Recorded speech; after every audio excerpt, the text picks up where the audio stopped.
Bonjour à tous, j'espère que vous allez excellemment bien. Aujourd'hui, on se retrouve pour parler F3, pour faire le débrief de cette première manche de la saison qui s'est déroulée sur le circuit de Catalunya, en marge de la Formule 1. Il y avait également la F3 alpine régionale, je ne sais plus c'est dans quel sens il faut le dire.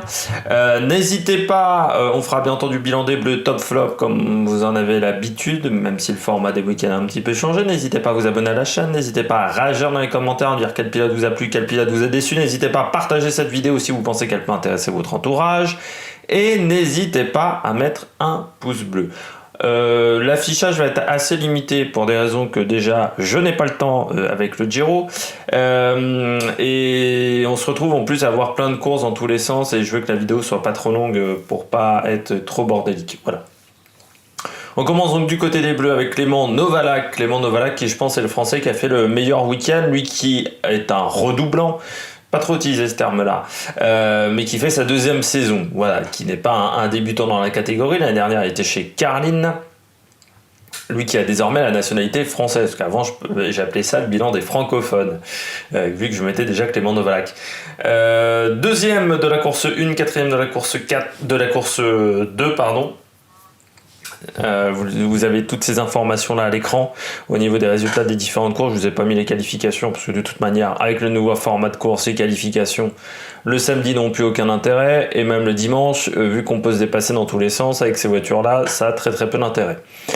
Du côté de Clément Novalak, moi j'ai aimé bien entendu ses départs parce que en course en course 1 il fait un excellent départ. Je crois qu'il gagne 3 ou 4 positions dès le premier virage, donc ça c'est déjà il a toujours été bon dans ce domaine là. Il a un bon rythme de course, mais c'était déjà le cas l'année dernière. Dans le domaine où il a progressé, c'est la qualif. J'avais dit, je ne parlerai pas de la qualif, mais il a fait une meilleure qualification qu'auparavant. Ce qui lui permet donc d'être dans les grilles inversées et dans tout ce processus de grille inversée, parce que maintenant il faut vraiment être dans le top 12. Le top 12 est très important maintenant. Avant, vous partiez 10e ou en qualification que vous fassiez 10e ou 14e, ça ne changeait pas grand chose. Maintenant, ça a un vrai impact d'être au-delà du top 12. Et du côté de Clément Novalak, moi j'ai trouvé qu'il a fait un week-end solide, il prend des points, il se place au championnat et ça c'est très important. Cette année il va falloir être très régulier, il va pas falloir avoir, déjà avant il fallait être régulier, mais cette année il faudra vraiment pas avoir de résultat blanc. Un résultat blanc quasiment éliminatoire où vous mettra déjà dans une petite difficulté. Il faudra être très bon ensuite derrière pour le récupérer. Du côté de Clément Novalak, très bon week-end. À lui de continuer parce qu'il faut savoir qu'il n'est pas soutenu par une académie de jeunes pilotes Novalak, mais il se retrouve quand même dans une belle équipe. Trident, c'est une équipe qui l'année dernière avait fait du bon travail. Donc s'il veut un beau volant en F2 l'année prochaine, ce qui est quand même l'objectif, il va falloir montrer de quel bois il chauffe et faire des bons résultats. Et pour le moment, c'est plutôt très bien. Et puis voilà, encore une fois, le rythme de course, la dégradation des pneus, il gère ce domaine-là très bien. Je continue avec Victor Martins, ancien champion d'Eurocup l'année dernière, qui avait déjà été vice-champion d'Eurocup l'année d'avant. Pilote qui commence à avoir une petite expérience quand même, mais qui est débutant en F3, qui arrive assez tard en F3. C'est comme Arthur Leclerc, notamment, c'est des pilotes qui arrivent à 20 ans, presque 20 ans en F3. Ça commence à être tard maintenant, c'est vrai que les temps changent. Et du côté de Victor Martins, ça aurait pu être pire ce week-end-là, très clairement. Il n'avait pas un très grand rythme de course. Il s'en sort très bien dans la course 3, parce que le rythme n'était vraiment pas là. Il n'avait vraiment pas de rythme. Il avançait pas, très clairement. Mais il s'est bien défendu. Et je trouve qu'il s'est en plus défendu pas trop agressif. C'est-à-dire les changements de direction vraiment intempestifs. On en a eu quand même quelques-uns en F3. Et la direction de course, en plus, a été, je trouve, très laxiste.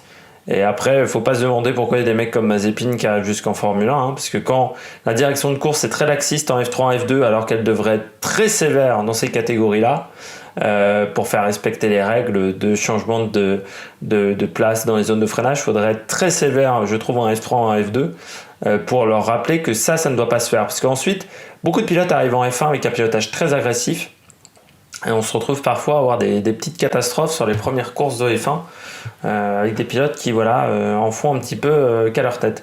Et du côté de Victor Martins, donc voilà, j'ai trouvé que sa défense était en plus très intelligente, pas trop agressive. Il a fait du bon boulot. Pour un week-end de débutant, je rappelle juste, l'année dernière, Théo Pourchaire n'avait pas marqué de points sur son premier week-end de F3. Donc marquer des points pour un débutant comme Victor Martins, c'est bien. En plus, il a fini devant Cailloux Colette, son équipier chez MP Motorsport, et les deux sont un petit peu en bagarre parce que chez Alpine, il n'y aura pas de la place pour tout le monde dans l'académie de jeunes pilotes. Et du côté de Victor Martins, c'est bien de montrer ce qu'il sait faire par rapport à Cailloux Colette, parce que bon, Lundgaard en F2, c'est pas foufou pour le moment, donc c'est peut-être sur cela que Alpine va compter dans les années à venir, et donc prendre l'avantage sur son équipier dans le premier meeting, c'est plutôt pas trop mal. On passe maintenant aux deux autres Français qui ont un week-end beaucoup plus compliqué. D'un côté, Rechad Degerus, qui est un pilote réunionnais, qui était l'année dernière en Formule Alpine régionale. C'était compliqué pour lui. En même temps, je ne m'attendais pas non plus à une merveille, en sachant que c'est un pilote qui vient de la Formule Renault, qui n'était pas bon en Formule Renault. Il avait marqué seulement 7 points l'année dernière, alors que le championnat n'était pas d'un grand niveau, il faut très clairement le dire. Et surtout, il y avait quand vous n'êtes pas bon en catégorie comme Alpine ou en Eurocup ou en Euroformula F3 Open, c'est rare que vous soyez un crack ensuite derrière dans les catégories au-dessus. Le niveau est bien supérieur. L'année dernière, en plus, je rappelle qu'il y avait le championnat de F3 régional et l'Eurocup Formule Renault.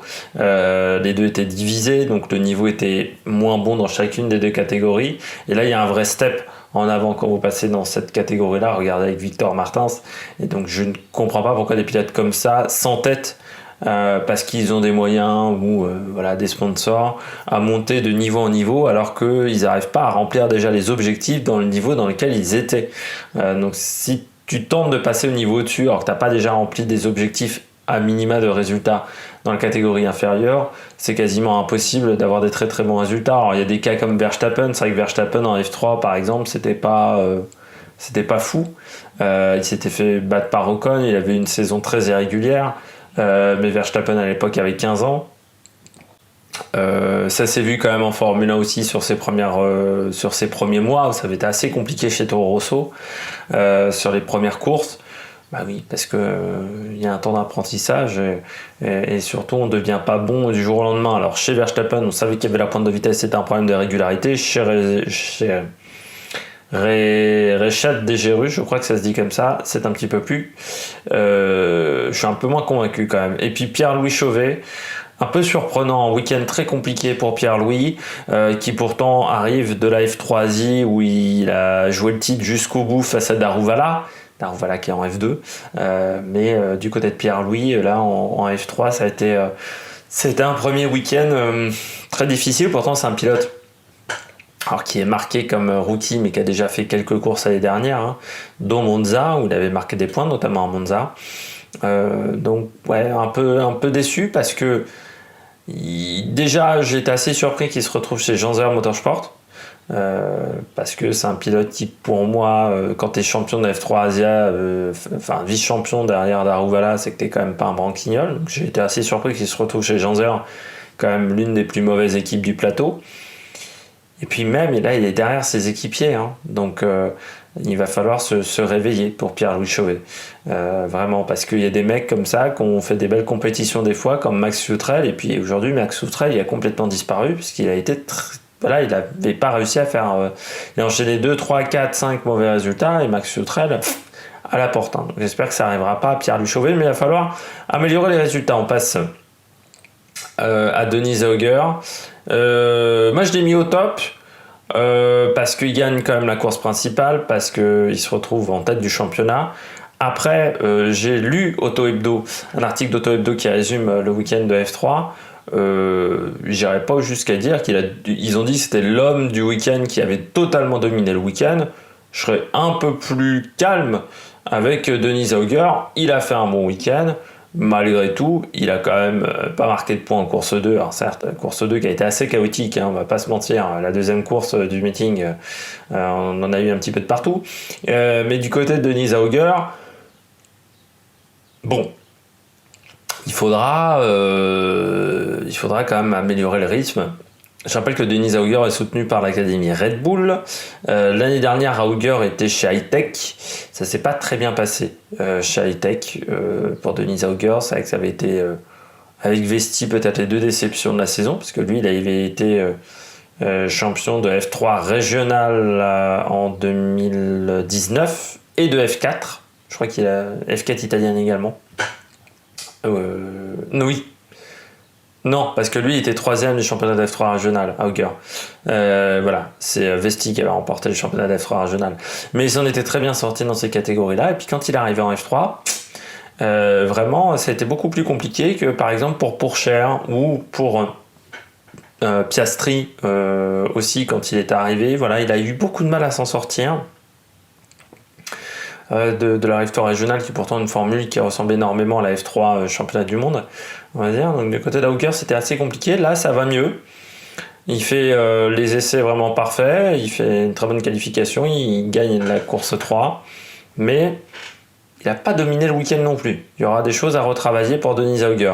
Je passe à Juan Manuel Correa. Pour moi, c'est le top de toute manière, parce que revenir à la compétition automobile pour ce mec-là, c'est du miracle.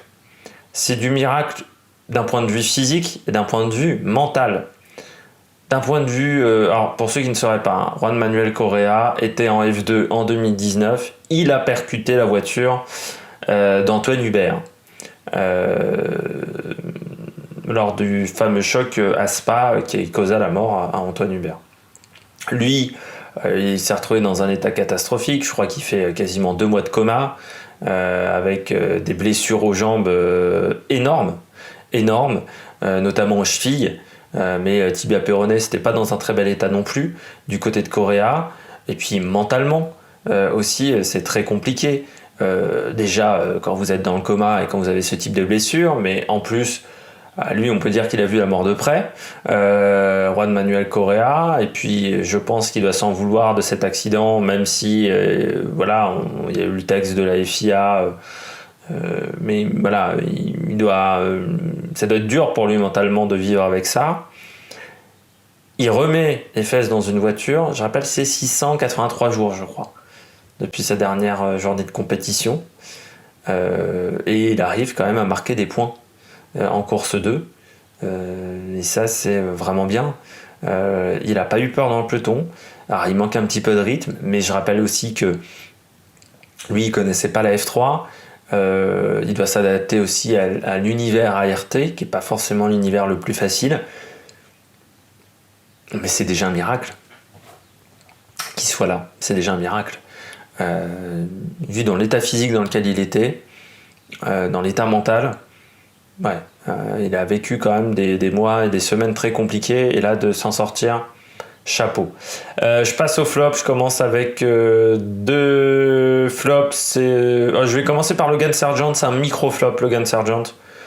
Week-end qui n'a pas forcément été facile, notamment en course 3.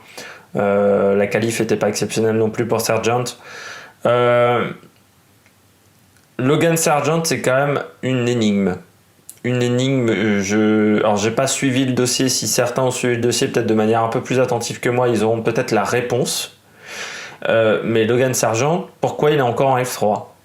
C'est un mec qui devrait être en F2. L'année dernière, il finit 3ème du championnat, il fait des très belles performances, il enchaîne les pole positions, donc ça montre qu'il a une grosse pointe de vitesse, et l'année dernière la pole position avait de l'intérêt. Alors il a fait quelques courses un peu plus difficiles, mais il a gagné quand même des courses.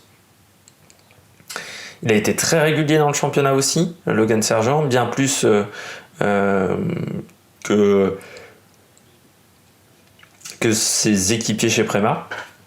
Pardon. Et du côté de Logan Sargent, il se retrouve dans une équipe Charouz, déjà en F3 qui n'est pas la meilleure du plateau, mais en plus il n'a pas trouvé de volant en F2. Alors est-ce que ça s'est pas fait à cause d'un problème de budget, ou est-ce que c'est étonnant qu'il soit même pas dans une académie de jeunes pilotes? C'est étonnant quand même que des sponsors américains le suivent pas, que Haas le suive pas. Je rappelle que normalement Haas au départ était une équipe américaine. Je suis assez surpris quand même de tout ça. Parce que pour moi, c'est un pilote qui ne devrait pas se retrouver dans cette catégorie-là et qui se retrouve en plus là à prendre... Enfin, c'est une situation qui est compliquée parce que s'il ne performe pas cette année, lui, il est fini. Alors pourtant, il a fait une très bonne saison l'année dernière. Mais c'est incroyable que Premal ne l'ait pas gardé.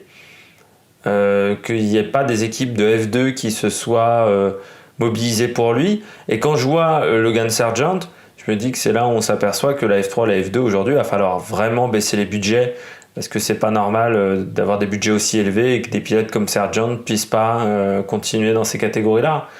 Il y a un vrai problème de budget, je dirais. On parle souvent des pilotes payants en F1, mais il faudrait quand même parler des pilotes payants en F2 et en F3. Et surtout en F2 qui monopolisent parfois des bons volants et qui font augmenter les budgets, et ce qui fait qu'à la fin, si t'es pas dans une académie de jeunes pilotes, tu te retrouves un petit peu en difficulté. Fittipaldi, parce que c'est pas fou, alors que pourtant c'est un pilote qui est redoublant, Enzo Fittipaldi, qui pourtant avait bien fini l'année dernière chez HWA Restlab, qui se retrouve dans une meilleure équipe. Désormais Fittipaldi, il est chez... il est chez Charouz, non, pardon. Ouais, il est pas dans... Enfin, il est dans une meilleure équipe que HWA, parce que HWA, c'était quand même pas foufou l'année dernière. Mais Fittipaldi, ouais, il n'y avait pas de rythme ce week-end. Hein, je l'ai vu, ils l'ont montré quand même quelques fois. Le pilotage n'était pas dingue. Je termine avec David Schumacher. David Schumacher, comment tout gâcher en course 2, quoi. Il a tout gâché, trop agressif. Hein. Alors, David Schumacher, pas de rythme en course 1. Course 2, il avait du rythme, mais il est peut-être trop agressif. Course 3, pas de rythme. Et puis du côté de David Schumacher, il joue beaucoup aussi, hein, lui. Hein, pour rester dans la course pour un baquet en Formule 1, parce que David Schumacher, l'année dernière, ça a quand même vachement nuit à sa réputation, sa saison de F3 où il n'a pas marqué un point chez Campos. Donc du côté de David Schumacher, il va falloir vraiment se remobiliser et puis surtout être moins agressif, parce que vous trouvez que Mick Schumacher a parfois un coup de volant un petit peu costaud. Regardez David Schumacher. Hein. Alors là, c'est vraiment une catastrophe. Beaucoup trop d'agressivité, beaucoup trop de défense, de zigzag dans tous les sens. Il va falloir sévir, je trouve, du côté de la commission de course pour des mecs comme David Schumacher. Je termine avec le classement pilote et le classement constructeur et le classement équipe, pardon. Du côté du classement pilote, c'est donc Denis Auger qui est en tête du championnat avec 2 points d'avance sur Lucas Duval qui a fait un week-end très solide. On retrouve donc ensuite Clément Novalak, Victor Martins, Jack Doohan, c'est dommage, Jack Doohan la première course. Puis ensuite Caillou Colette, Vestis, Moliard, Matteo Nannini et Johnny Edgar. Les 2 autres Français, Degerus et Pierre-Louis Chauvet, n'ont pas marqué de points comme David Schumacher, Fittipaldi et Arthur Leclerc, le frère de Charles Leclerc qui, c'est surprenant, a quand même le même ton et la même manière, le même phrasé, c'est surprenant. Et du côté du classement par équipe, Prema en tête avec 66 points. Prema qui a donc 15 points d'avance sur Trident. Ensuite, on retrouve MP Motorsport qui retrouve des couleurs avec le soutien d'Alpine, puis ART Grand Prix, HWA, Carlin, Charouz et Hightech. Seulement 8 équipes ont marqué des points. J'espère que vous avez aimé cette vidéo. Si vous avez aimé cette vidéo, n'hésitez pas à réagir dans les commentaires, n'hésitez pas à vous abonner à la chaîne, n'hésitez pas à mettre un pouce bleu. Puis nous, on se retrouve pour de nouvelles aventures sur la Méric Production. Ciao, ciao!